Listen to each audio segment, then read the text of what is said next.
We have an update for the DJI Smart Controller, and it's an update we've all been waiting for. Cue the music.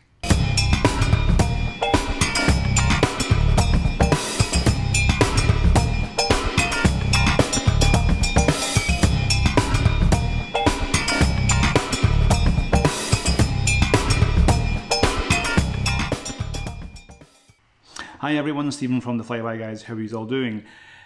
We finally have an update for the DJI Smart Controller and the Mini 2, and they are now compatible with each other.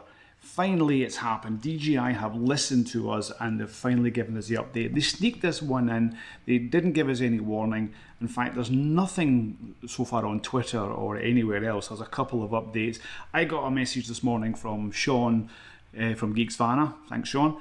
And I went and checked it out, got the update.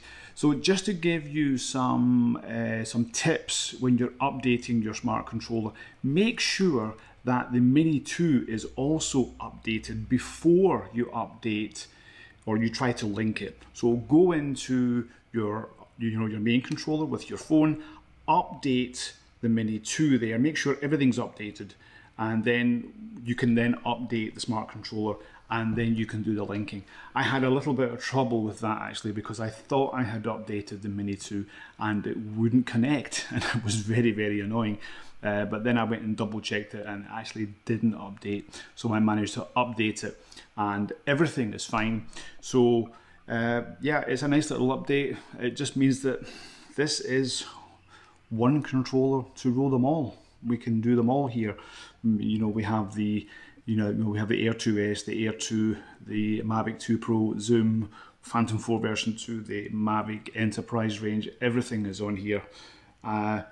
We thought that this was probably on the way out, and it probably is on the way out. But you know, for now, it's one to rule them all.